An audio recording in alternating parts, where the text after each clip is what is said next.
My name is Danielle Mitchell, and I'm about to tell you a story that changed my life forever. It's a story about family, betrayal, greed, and ultimately, justice. 6 months ago, I sat in a mahogany-paneled lawyer's office listening to what I thought was my father's final will and testament, only to discover that everything I believed about my family was a lie. But sometimes, the truth has a way of surfacing when you least expect it, and karma has a way of ensuring that justice is served. This story begins 28 years ago, when I was born into what seemed like the perfect American family. My parents, Robert and Helen Mitchell, had built their life around hard work, integrity, and unconditional love for each other and for me. Dad started Mitchell Construction with nothing but a pickup truck, a toolbox, and an unshakable belief that honest work and quality craftsmanship would eventually pay off. Mom was an elementary school teacher who believed that education and kindness could change the world, one child at a time. Growing up in the Mitchell household meant learning values that seem old-fashioned by today's standards. We said grace before every meal, thanking God for our blessings and asking for strength to help those less fortunate. Dad would come home from construction sites covered in dust and sweat, but he never complained about the physical demands of his work. Instead, he would tell me stories about the families whose homes he was building, the small businesses whose offices he was constructing, the community centers and schools that would serve our neighbors for generations to come. Mom would listen to these stories with pride shining in her eyes, understanding that Dad wasn't just building structures, he was building dreams, creating spaces where life's most important moments would unfold. She supported his long hours and weekend work because she knew that every project was more than just a job to him. It was a chance to contribute something meaningful to the world, to leave behind a legacy of quality and integrity that would outlast his own lifetime. Our family dinners were sacred times when we would share our daily experiences, discuss current events, and plan for the future.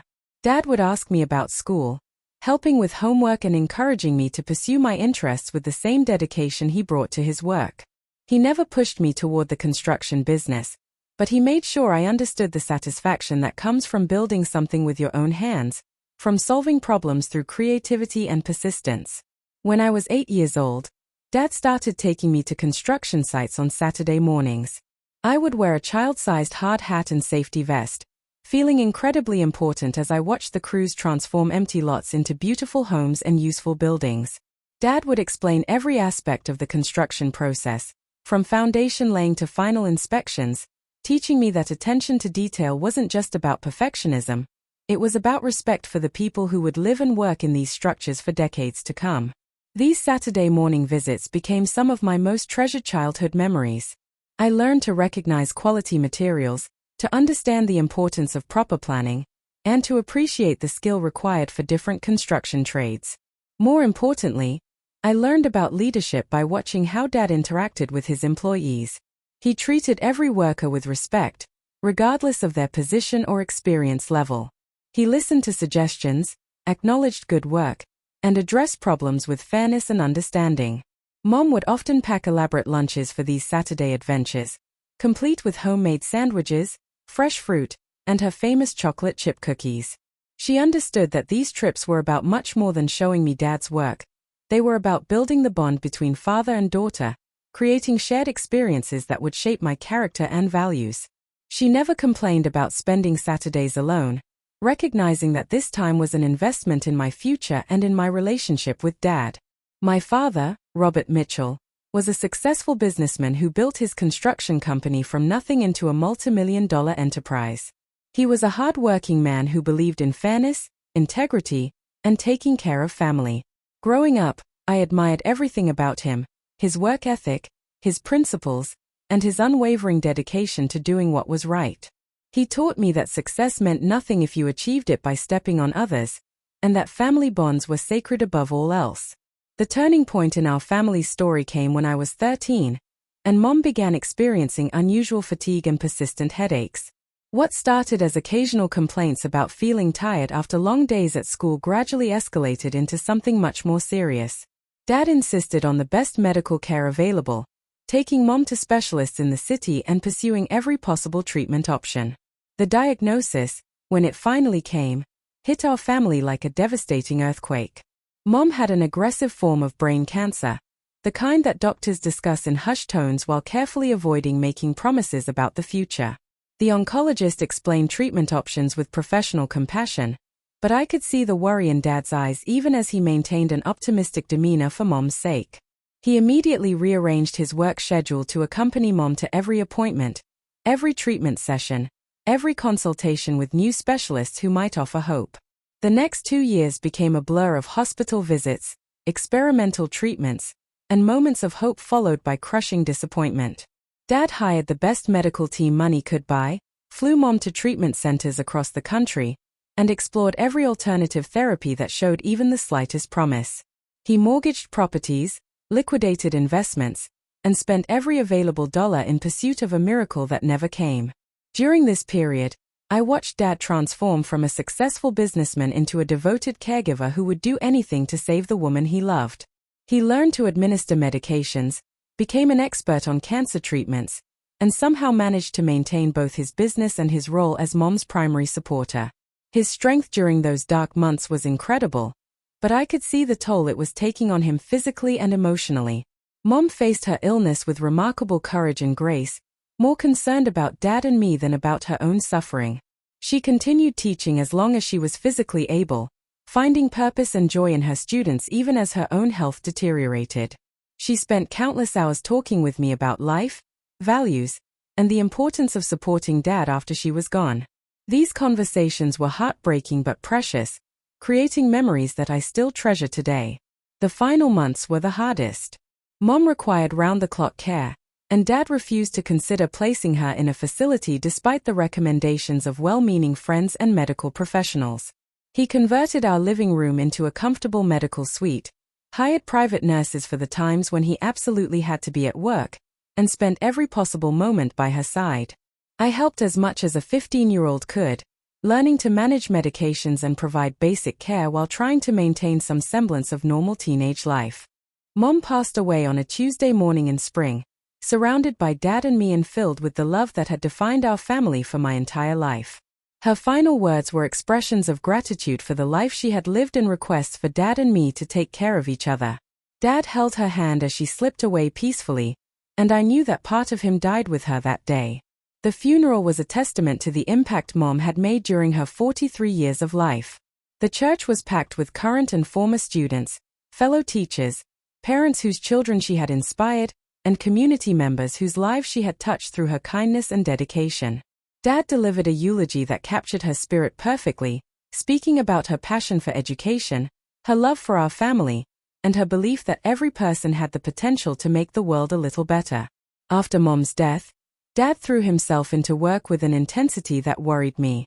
The construction company became his refuge from grief, a place where he could channel his pain into productive activity. He worked longer hours, took on bigger projects, and drove himself to achieve success that would have made Mom proud. At the same time, he became fiercely protective of our father-daughter relationship, ensuring that we spent quality time together despite his demanding schedule. Those 3 years as a two-person family were both difficult and precious. Dad and I developed a bond that went beyond the typical father-daughter relationship, becoming partners in grief, healing, and moving forward. We cooked together, traveled together, and spent countless hours talking about Mom, about life, and about our hopes for the future. Dad never tried to replace Mom or pretend that our family was complete without her, but he made sure that our home remained filled with love and purpose. During this period, Dad also began involving me more seriously in the business. I spent summers working for Mitchell Construction, starting with basic labor and gradually taking on more responsibility as I proved myself capable and trustworthy. Dad taught me every aspect of the business, from estimating and project management to dealing with suppliers and managing employee relationships. He made it clear that I would always have a place in the company if I wanted it, but he also encouraged me to pursue my own interests and make my own choices about my career path. When I was 18 and preparing to leave for college, Dad's life took another unexpected turn. He had been invited to speak at a charity gala supporting cancer research, an organization that had become important to him after Mom's death. Dad rarely attended social events during those years, preferring to focus on work and our family time, but this particular cause meant too much to him to decline. The evening of the gala, I remember helping Dad with his tie and noticing how handsome he looked in his formal attire. It was the first time in years that he seemed to be making an effort with his appearance for something other than a business meeting. He was nervous about the speech, practicing his remarks about the importance of cancer research funding and sharing some personal thoughts about Mom's battle with the disease. At the gala, Dad delivered a moving speech that brought many audience members to tears. He spoke about Mom's courage, about the dedicated medical professionals who had tried to save her, and about the urgent need for continued research to help other families avoid the heartbreak we had experienced. His words were eloquent and heartfelt, reflecting both his love for Mom and his hope that future families might be spared similar suffering. After his speech, Dad was approached by many attendees who wanted to express their appreciation for his words and share their own experiences with cancer. Among these well-wishers was Patricia Williams, a 37-year-old marketing executive who had lost her own mother to cancer several years earlier. She introduced herself with genuine warmth and sympathy, sharing her own story of loss and expressing admiration for Dad's strength and advocacy. Patricia was undeniably attractive, with auburn hair, green eyes, and a warm smile that seemed to light up her entire face. But what struck Dad most about her wasn't her physical beauty. It was her apparent understanding of grief and her ability to discuss loss without the awkwardness that often characterized such conversations. She spoke about her mother's battle with cancer with the same mixture of sadness and strength that Dad felt about Mom's illness. Their conversation that evening lasted for over an hour, covering topics ranging from cancer research to business challenges to the difficulty of moving forward after losing someone so important. Dad later told me that talking with Patricia felt natural and comfortable in a way that surprised him. He hadn't expected to connect with anyone on such a deep level, and he certainly hadn't been looking for romantic companionship. Patricia worked for a prestigious marketing firm in the city, specializing in campaigns for healthcare and pharmaceutical companies. She was intelligent, well-educated, and successful in her own right, which Dad found refreshing after years of meeting women who seemed primarily interested in his financial status. She had never been married and had no children, circumstances that she explained as the result of focusing on her career and caring for her aging mother during her final years. In the weeks following the gala, Patricia began reaching out to Dad with invitations to various charity events and cultural activities. She was careful not to appear too forward or aggressive, positioning these invitations as opportunities for Dad to support causes that were important to him rather than traditional dates. Her approach was respectful and patient, recognizing that Dad was still processing his grief and might not be ready for a serious romantic relationship. I was away at college during this period, but Dad would call me regularly to share updates about his life and ask for my thoughts about his budding relationship with Patricia. He was clearly conflicted about the idea of dating again, feeling both guilty about potentially betraying Mom's memory and curious about the possibility of finding companionship and happiness again. Our conversations about Patricia were careful and thoughtful, with Dad seeking my approval and blessing for moving forward. When I met Patricia for the first time during a college break, I was impressed by her sensitivity and emotional intelligence. She made no attempt to insert herself into family traditions or claim a place in our home that belonged to Mom's memory. Instead, she focused on getting to know me as an individual and understanding the close relationship Dad and I had developed during our years as a two-person family. Patricia's approach to Dad was equally thoughtful and respectful. She understood that he was still grieving Mom's loss and that any relationship with him would need to honor that grief rather than trying to erase it. She encouraged him to talk about Mom, to share memories and stories, and to maintain the traditions and connections that kept Mom's spirit alive in our family. This sensitivity meant a great deal to both Dad and me, as many people seemed uncomfortable with references to Mom or eager to help Dad move on too quickly. Over the course of several months, Patricia gradually became a more regular presence in Dad's life and, by extension, in mine. She would join us for dinners when I was home from college, attend company events as Dad's guest, and participate in family activities without trying to dominate or redirect them. Her integration into our lives felt natural and unforced, like she understood that she was joining an existing family rather than creating a new one. Patricia also demonstrated genuine interest in Dad's business and professional goals. She asked thoughtful questions about construction projects, offered insights from her marketing background, and showed appreciation for the values and standards that had made Mitchell Construction successful. Dad valued her perspective and intelligence, and he began seeking her advice on business decisions and strategic planning. The relationship between Dad and Patricia developed slowly and deliberately over nearly 2 years. Dad was careful not to rush into marriage or make commitments that he might later regret.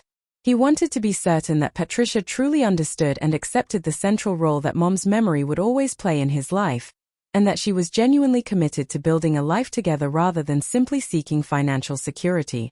When Dad finally proposed to Patricia, it was during a quiet dinner at the restaurant where they had gone on their first official date. He had consulted with me extensively about his decision, wanting to ensure that I was comfortable with him remarrying and that I believed Patricia would be a positive addition to our family.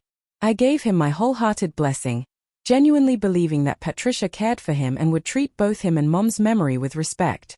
Dad and Patricia married when I was 19, and I gave them my blessing wholeheartedly. She moved into our family home, the house where I had grown up, where my parents had built their life together. At first, everything seemed perfect. Patricia supported Dad's business decisions, she encouraged his philanthropic efforts, and she made him happier than I had seen him since Mom's death. I was away at college most of the time, so I only saw them during holidays and summer breaks, but every visit reinforced my belief that Dad had made the right choice. After college, I joined Dad's construction company as planned. He had always wanted me to learn the business from the ground up, so I started in entry-level positions and worked my way through different departments. Dad was a demanding boss but a fair one, and he made sure I earned my place in the company rather than simply inheriting it. Those early years working alongside him were some of the best of my life. We were partners in business and best friends in life. Patricia seemed supportive of my role in the company, at least on the surface. She would attend company events, smile during family photos, and play the part of the loving stepmother perfectly. But as time went on, I began to notice subtle changes in her behavior. She started making comments about how difficult it must be for Dad to work with family members, suggesting that mixing business with family relationships could be problematic. She would mention successful businessmen who had built their legacies by maintaining strict boundaries between their personal and professional lives. These comments were always delivered with a smile and framed as concern for Dad's well-being, so I initially dismissed them as innocent observations. Patricia was careful never to directly criticize me or suggest that I didn't belong in the company. Instead, she planted seeds of doubt about the wisdom of family businesses in general, always positioning her concerns as worry about the stress it might cause Dad. Around this time, Patricia also began taking a more active interest in Dad's financial affairs. She started attending meetings with his accountants and lawyers, claiming that she wanted to be more involved in supporting his business decisions. Dad seemed pleased by her interest, interpreting it as evidence of her commitment to their partnership. He began including her in discussions about company strategy, estate planning, and long-term financial goals. I noticed that Patricia had hired her own financial advisor, a sharp-dressed man named Marcus Webb who specialized in wealth management for high-net-worth individuals. She explained that Marcus was helping her understand complex financial instruments so she could be a better partner to Dad in business matters. This seemed reasonable on the surface, but something about Marcus made me uncomfortable. He had an oily charm and a way of looking at people like he was calculating their net worth. Over the next few years, Patricia's influence over Dad's decisions became increasingly apparent. She convinced him to restructure some of his investments, moving money into accounts that she claimed would provide better returns and tax advantages. She suggested changes to his will and estate planning, arguing that his current arrangements were outdated and didn't reflect their married status. Dad trusted her completely, and he began making financial decisions based largely on her recommendations. During this period, I also noticed changes in Dad's personality. He became more secretive about business matters, less likely to discuss company decisions with me in detail. When I asked questions about certain investments or strategic choices, he would deflect or tell me that Patricia was handling those aspects of the business. He seemed to be creating distance between us professionally, though our personal relationship remained warm and loving. The first real warning sign came when Dad announced that he was updating his will. He mentioned this casually during a family dinner, saying that his lawyer had recommended revisions to reflect his marriage to Patricia and changes in the company's structure. When I asked about the specific changes, Dad became vague and uncomfortable, eventually saying that estate planning was complicated and that I shouldn't worry about such matters while he was still healthy and active. This conversation troubled me deeply, not because I was concerned about my inheritance, but because Dad had always been transparent about business and financial matters. Throughout my childhood and young adulthood, he had included me in discussions about the company's future, his investment strategies, and his plans for ensuring the business would continue to thrive after his retirement. This sudden secrecy was completely out of character for him. I tried to discuss my concerns with Patricia, hoping she could provide insight into Dad's behavior. She listened sympathetically and assured me that Dad was simply being responsible by updating his estate planning to reflect his current circumstances. She suggested that he might be feeling overwhelmed by the complexity of modern financial planning and was relying on professional advisors to guide his decisions. Her explanation seemed reasonable, but something in her tone made me feel like she was managing me rather than genuinely addressing my concerns. Around this time, I also began noticing changes in Dad's health. He seemed more tired than usual, occasionally confused about details that he would normally remember clearly. When I suggested that he see a doctor for a complete checkup, he brushed off my concerns, saying that he was just feeling the stress of running a large company. Patricia supported this explanation, mentioning that she had been encouraging him to take more time off and reduce his work schedule. The health issues became more pronounced over the following months. Dad would sometimes forget conversations we had just had, or struggle to remember the names of longtime employees. He began delegating more responsibilities to managers and spending less time in the office.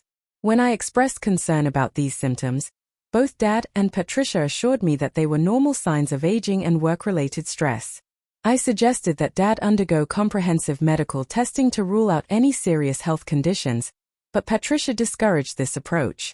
She argued that medical tests would only create anxiety and that Dad needed rest and relaxation rather than stressful medical procedures. She had researched natural approaches to cognitive health and was confident that lifestyle changes would address any issues Dad was experiencing. Despite my growing concerns, I respected Dad's autonomy and didn't push the medical issue aggressively. I deeply regret this decision now, as I believe early intervention might have made a significant difference in his condition and his ability to make informed decisions about his estate. But at the time, I trusted Patricia's judgment and assumed that she had Dad's best interests at heart. The decline in Dad's cognitive function accelerated over the next year. He began having trouble following complex business discussions and would often defer to Patricia's opinions on matters he had previously handled independently. She became his primary advisor on virtually all financial and business decisions, effectively managing his affairs while maintaining the appearance that he was still in control. During this period, Patricia also began making subtle but significant changes to Dad's social circles and daily routines. She discouraged visits from his old friends, claiming that they were too demanding and stressful for him in his current condition. She arranged for him to spend more time with her friends and family members, people who reinforced her influence over his decisions. She also convinced him to reduce his involvement in charitable activities and community organizations that had been important to him for decades. I watched these changes with growing alarm, but I felt powerless to intervene. Dad seemed happy with Patricia, and he appeared to trust her judgment completely.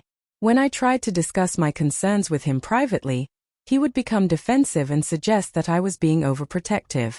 He reminded me that Patricia was his wife and that she had every right to be involved in his personal and business affairs.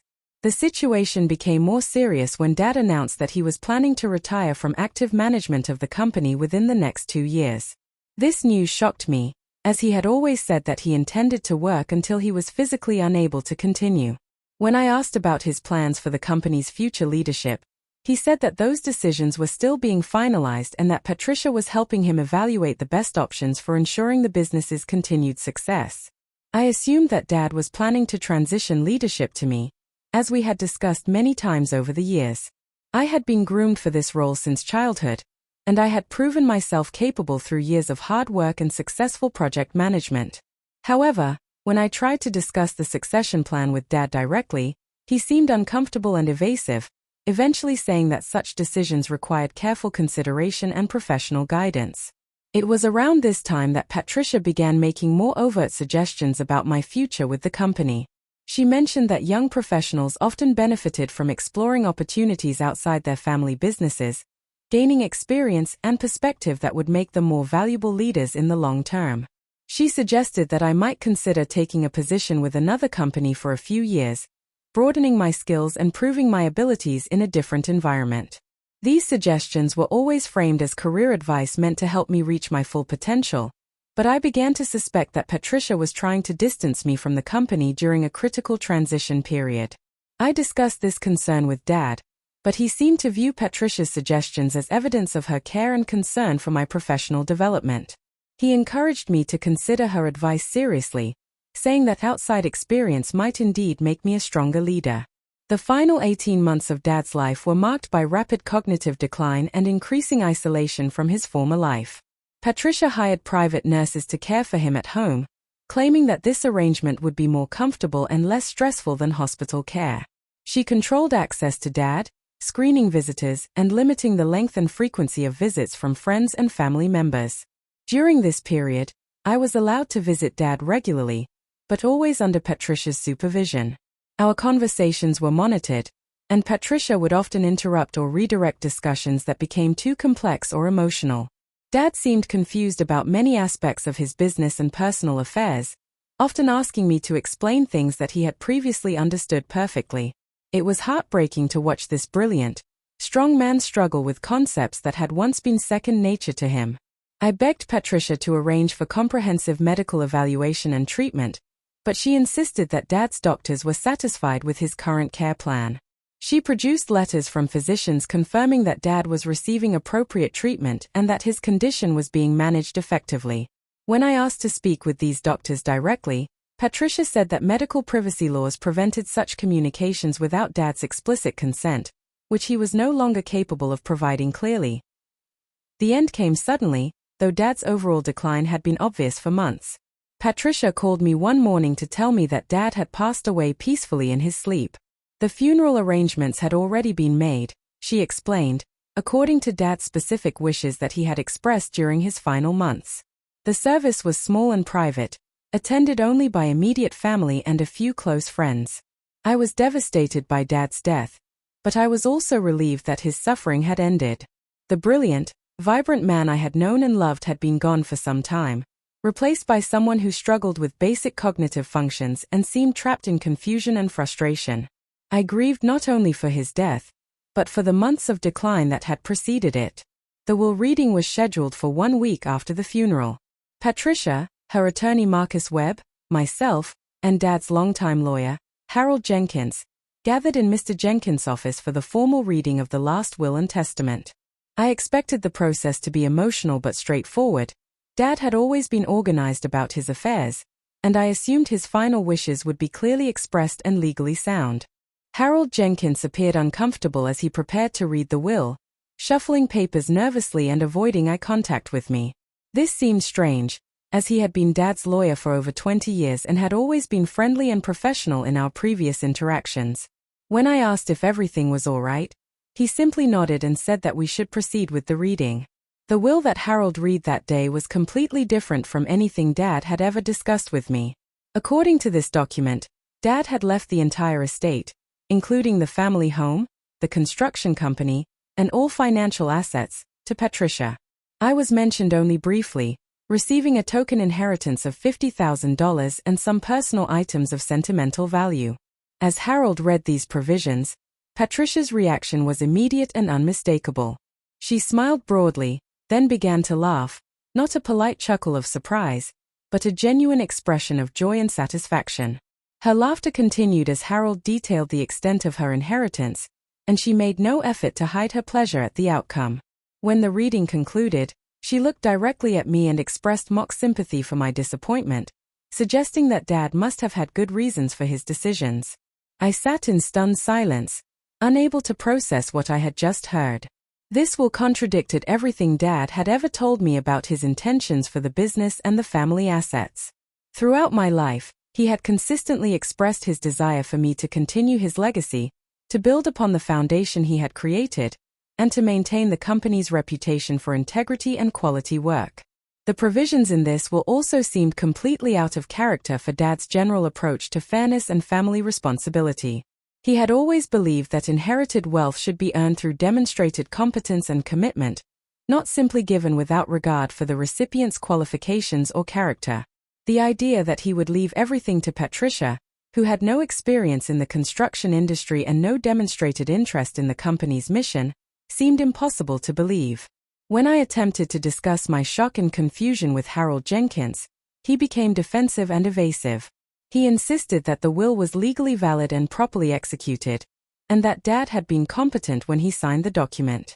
When I asked about the circumstances of the will's creation, Harold said that Dad had requested privacy during the process and that all legal requirements had been met. Patricia's behavior after the will reading confirmed my suspicions that something was seriously wrong. Instead of expressing sympathy for my disappointment or offering to discuss Dad's reasoning, she immediately began making plans for taking control of the company and liquidating assets that she considered unnecessary. She scheduled meetings with real estate agents to discuss selling the family home, and she arranged consultations with business brokers about selling the construction company. The speed and efficiency of Patricia's actions suggested that she had been planning these moves for some time. She seemed to have detailed knowledge of the company's assets, its market value, and the most effective strategies for converting everything into liquid cash. This level of preparation indicated that she had been researching and planning her post-inheritance activities long before Dad's death. I was devastated by the loss of my father and shocked by the contents of his will, but I was not prepared to accept that this was truly his final word on these matters. Dad had been a meticulous man who documented important decisions and maintained detailed records of his business and personal affairs. I knew that there had to be other documents, earlier wills, or some evidence of his true intentions regarding the inheritance. I decided to conduct my own investigation into Dad's estate planning history. I started by searching through his personal office at home, looking for copies of previous wills, correspondence with lawyers, or notes about his inheritance plans. Patricia had already removed many documents from the office, claiming that she needed to organize Dad's papers for tax and legal purposes, but I found some interesting materials that she had overlooked. Among Dad's personal files, I discovered correspondence with a different law firm dating from 2 years earlier.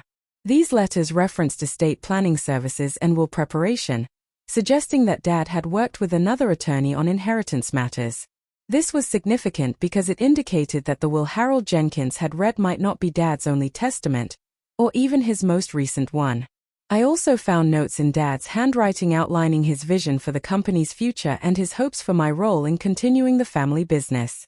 These notes were dated from various points during the last 5 years of his life, and they consistently expressed his intention to leave the business to me while providing appropriately for Patricia's security and comfort. The contrast between these written thoughts and the actual will was stark and troubling. Armed with this preliminary evidence, I contacted the law firm mentioned in Dad's correspondence.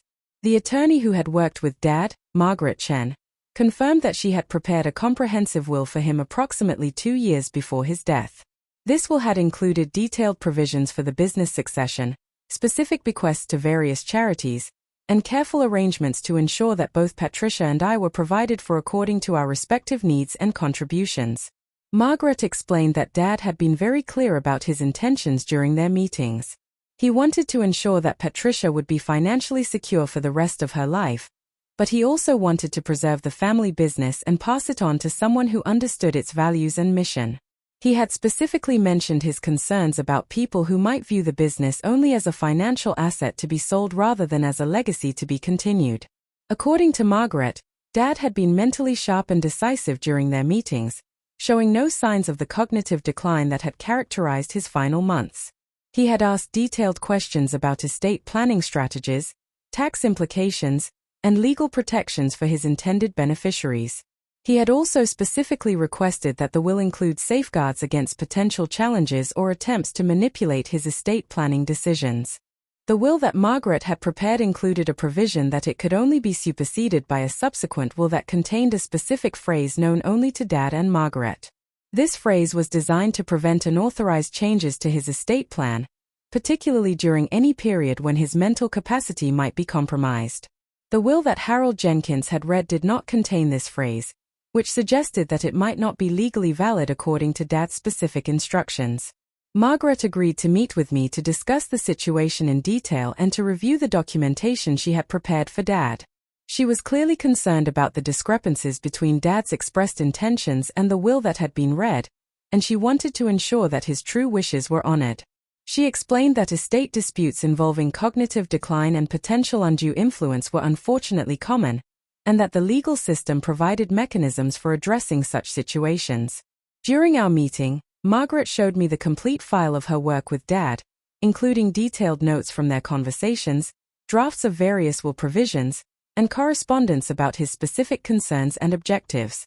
The picture that emerged was of a man who had thought carefully about his legacy and had made deliberate choices about how to distribute his assets fairly and effectively. The will Margaret had prepared left the construction company and related business assets to me, along with sufficient working capital to ensure the business's continued operation and growth. Patricia was provided with the family home, a substantial financial portfolio, and ongoing income from business profits sufficient to maintain her lifestyle indefinitely. Dad had also included generous provisions for his favorite charities and some meaningful gifts for longtime employees. This distribution reflected Dad's values and priorities perfectly. It recognized my role in the business and my commitment to continuing his work, while also ensuring that Patricia would never face financial hardship. It balanced his desire to maintain the family business with his responsibility to provide for his wife's security and comfort. Most importantly, it reflected careful thought and planning rather than hasty decisions made under pressure or influence. Margaret also revealed that Dad had expressed concerns about Patricia's increasing involvement in his financial affairs during their final meeting. He had mentioned that he sometimes felt pressured to make decisions quickly without full consideration of their implications.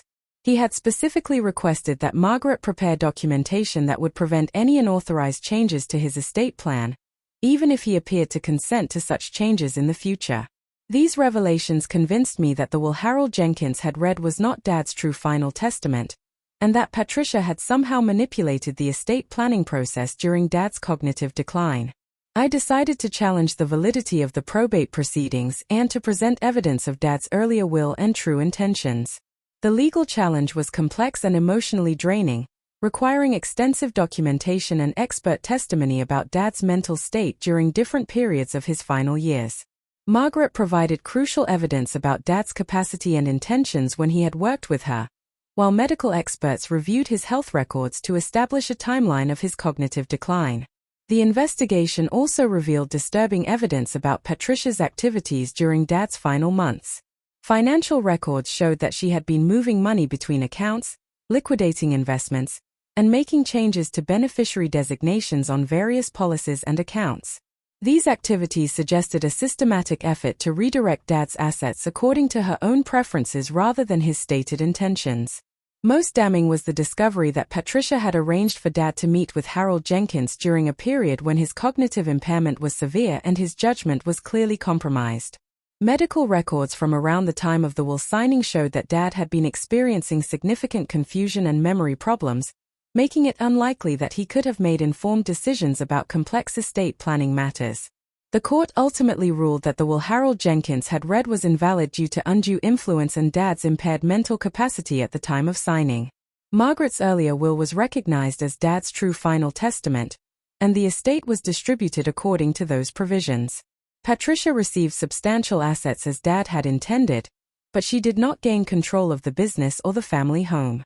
The victory was satisfying from a legal standpoint, but it came at a tremendous personal cost. The court battle lasted almost 2 years, during which Patricia and I became bitter enemies. She fought the challenge aggressively, hiring expensive attorneys and making personal attacks on my character and motivations. The stress of the litigation, combined with my grief over Dad's death, made this period one of the most difficult of my life. Patricia's true character became clear during the legal proceedings. Her mask of concern and affection disappeared, replaced by cold calculation and ruthless determination to keep the inheritance she believed she had secured. She showed no remorse for her manipulation of Dad during his illness, and no recognition of the pain her actions had caused me or dishonored his memory. The legal victory also revealed the extent of Patricia's deception throughout her marriage to Dad. Evidence presented during the trial showed that she had been planning to inherit and liquidate his assets almost from the beginning of their relationship. She had researched his financial holdings, cultivated relationships with advisors who would support her objectives, and systematically isolated him from people who might question her influence.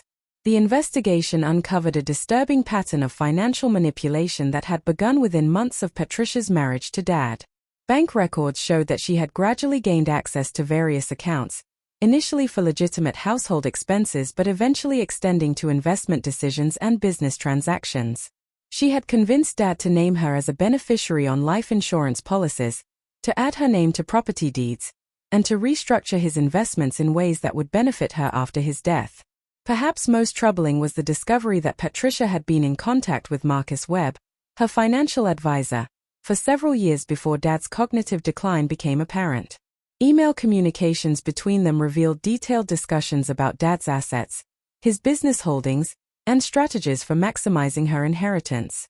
These communications made it clear that Patricia viewed her marriage to Dad as a business arrangement designed to secure her financial future rather than a genuine romantic partnership. The evidence also showed that Patricia had deliberately isolated Dad from his longtime friends and business associates during his final years. She had discouraged social visits, claiming that Dad was too tired or stressed to see people. She had gradually taken over his correspondence, filtering his communications and controlling his access to information. She had even convinced him to change doctors, moving him from physicians. Medical experts who testified during the trial confirmed that Dad's cognitive decline had been accelerated by social isolation and lack of mental stimulation. They explained that maintaining social connections and engaging in complex problem-solving activities could have slowed the progression of his condition and potentially preserved his decision-making capacity for a longer period. Patricia's systematic isolation of Dad had not only been emotionally cruel but had also likely contributed to the rapid deterioration of his mental faculties. The court also examined Patricia's behavior immediately after Dad's death, finding evidence that she had been prepared to liquidate his assets quickly and efficiently. She had already contacted real estate agents about selling properties, had researched the market value of the construction company, and had identified potential buyers for various business assets. Her level of preparation suggested that she had been planning these actions for months or even years before Dad's death. The financial forensics team discovered that Patricia had also been siphoning money from Dad's accounts during his final year of life. Small amounts had been transferred to accounts under her control, ostensibly for household expenses and medical care but actually far exceeding the legitimate costs of these services. While the individual transactions were not large enough to trigger automatic fraud alerts, the cumulative amount represented a significant theft of Dad's assets. Today, I'm running Dad's construction company according to the values and principles he taught me. The business is thriving, and I've been able to expand into new markets while maintaining the reputation for quality and integrity that Dad built over decades. We've grown from 47 employees when I took over to nearly 80 today, with projects ranging from custom residential homes to major commercial developments and municipal infrastructure work. I've implemented several new policies and practices that honor Dad's memory while adapting to modern business realities. We've established a scholarship fund for children of employees who want to pursue higher education, recognizing that Dad always valued learning and personal development. We've also created an employee profit-sharing program that ensures our workers benefit directly from the company's success, reflecting Dad's belief that good employees should be rewarded for their contributions. The company's reputation for quality and integrity has attracted new clients and opened doors to prestigious projects that Dad would have been proud to undertake. We recently completed a children's hospital wing that will serve families facing the same challenges that Dad and I experienced during Mom's illness. Working on that project felt like a tribute to both of my parents and their values of service and compassion. I've also continued Dad's charitable activities and community involvement, serving on the boards of several non-profit organizations and supporting causes that were important to him. The Cancer Research Foundation, where Dad and Patricia first met, continues to receive substantial donations from Mitchell Construction, honoring both Mom's memory and Dad's commitment to finding cures for diseases that devastate families. The experience of fighting for Dad's legacy taught me valuable lessons about leadership and responsibility that have made me a better business owner and community member. I learned that sometimes protecting what matters most requires enormous personal sacrifice and unwavering determination. I discovered that justice often requires patience and persistence, and that truth has a way of emerging even when it seems buried under layers of deception and manipulation. Patricia received the financial inheritance Dad had planned for her, which was substantial enough to ensure her comfort for the rest of her life. However, she was ordered by the court to pay significant legal fees and restitution for the costs of the estate dispute. She moved away from our city shortly after the court's final ruling, and I have had no contact with her since. The experience taught me invaluable lessons about trust, family, and the critical importance of protecting vulnerable people from those who would exploit their weaknesses. I've since become deeply involved in advocacy for elder abuse prevention, working with local law enforcement, social services, and legal professionals to educate families about the warning signs of financial exploitation and the legal protections available to seniors. Through this advocacy work, I've discovered that Dad's situation was far from unique. Elder financial abuse affects hundreds of thousands of seniors every year, often perpetrated by family members, caregivers, or romantic partners who gain access to their assets through manipulation and deception. The average financial loss per victim exceeds $100,000, and many cases go unreported because victims are embarrassed, confused, or afraid of confronting their abusers. I now speak regularly at community centers, senior living facilities, and professional conferences, sharing Dad's story and educating people about protective strategies. I work with local banks to train employees to recognize signs of financial exploitation, and I've helped develop protocols for reporting suspicious transactions involving elderly customers. These efforts feel like a meaningful way to honor Dad's memory while potentially protecting other families from experiencing the trauma we endured. I've also learned to appreciate the remarkable wisdom Dad showed in working with Margaret Chen to create safeguards against exactly the kind of manipulation that Patricia attempted. His decision to include specific protective language in his will, requiring particular phrases to validate any subsequent changes, demonstrated his understanding of his own vulnerability and his determination to protect his true intentions from external pressure or influence. The legal protections Dad built into his estate plan were sophisticated and well-designed, reflecting his business acumen and his understanding of potential threats to his legacy. He had consulted with multiple attorneys, financial advisors, and estate planning specialists to create a comprehensive strategy that would preserve his assets and honor his values regardless of circumstances that might arise after his death. Margaret explained to me that Dad had specifically expressed concerns about the possibility of cognitive decline affecting his decision-making ability. He had witnessed friends and business associates suffer from dementia and Alzheimer's disease, and he was determined to prevent these conditions from compromising his ability to control his own affairs. His proactive approach to estate planning demonstrated the same careful preparation and attention to detail that had made him successful in business. Looking back on the entire experience, I can now see warning signs of Patricia's true intentions that were present throughout her marriage to Dad, though they were subtle and easy to rationalize at the time. Her gradual assumption of control over his social interactions, her involvement in financial decisions that didn't require her input, and her systematic efforts to distance him from independent advisors all followed patterns that experts recognize as typical of financial predators. I regret not being more protective of Dad during his cognitive decline, and I wish I had insisted more aggressively on comprehensive medical evaluation and treatment. If I had understood the connection between social isolation and accelerated cognitive decline, I might have been able to intervene more effectively to preserve his mental capacity and protect him from Patricia's manipulation. However, I've also learned to forgive myself for not recognizing threats that were deliberately concealed and expertly executed. Patricia was skilled at manipulation and deception, and she had years to perfect her strategy for gaining control over Dad's assets. Even trained professionals sometimes fail to detect sophisticated elder abuse schemes, especially when the perpetrators are patient and methodical in their approach. I'm proud that I had the courage to challenge an unjust outcome and fight for Dad's true legacy, despite the enormous personal and financial costs involved. The legal battle consumed nearly 2 years of my life and required me to relive painful memories while enduring attacks on my character and motivations. The stress of the litigation affected my health, my relationships, and my ability to focus on running the construction company during a critical transition period. But the alternative, accepting injustice and allowing Patricia's fraud to succeed, was simply unacceptable. Dad had worked his entire life to build something meaningful, and he deserved to have his true wishes honored rather than subverted by someone who viewed him as nothing more than a source of financial gain. The legal battle was necessary to preserve his legacy and ensure that his values would continue to guide the company and charitable activities he had created. The victory in court also provided closure and validation that helped me process my grief and anger about Dad's final years. Knowing that justice had been served and that Patricia's deception had been exposed allowed me to focus on positive memories of Dad rather than dwelling on the pain and frustration of watching him be manipulated and exploited. The legal vindication didn't bring Dad back or erase the suffering he had endured, but it did restore my faith in the possibility of justice and the importance of fighting for what's right.